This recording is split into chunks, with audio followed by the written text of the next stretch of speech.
Several Palm Beach County, FLA, police officers are guarding the home of a former school resource deputy who stayed outside Marjory Stoneman Douglas High School as last week's massacre unfolded, Fox's WSVN-TV reported.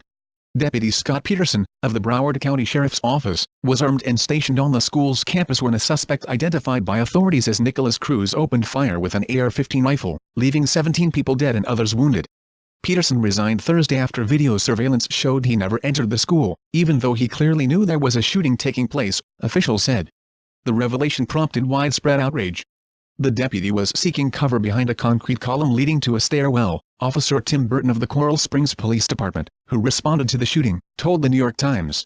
The Times also reported that in February 2016, the sheriff's office received third-hand information about Cruz planning to shoot up the school. The information, which said Cruz had knives and a BB gun, was forwarded to Peterson, who was working at the school back then.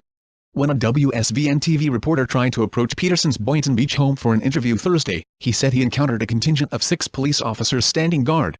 "They prevented us from approaching the house," WSVN-TV's Frank Guzman tweeted.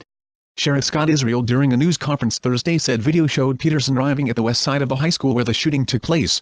Peterson, Israel said, took up a position but never went in. Peterson, according to the sheriff, was absolutely on campus through this entire event. The deputy was armed and in uniform during the shooting, but never entered the building despite clearly knowing a shooting was happening, Israel said.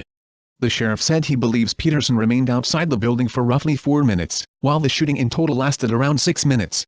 Israel said the officer never fired his weapon. The sheriff told reporters he's devastated. "Sick to my stomach. There are no words." When asked about what law enforcement agencies entered the building first, and at what time, Israel said that it doesn't matter who went in first or what order you went in. "What matters is that when we, in law enforcement, arrive at an active shooter, we go in and address the target," the sheriff said. "And that's what should have been done. Peterson, according to Israel, should have went in. Addressed the killer. Killed the killer."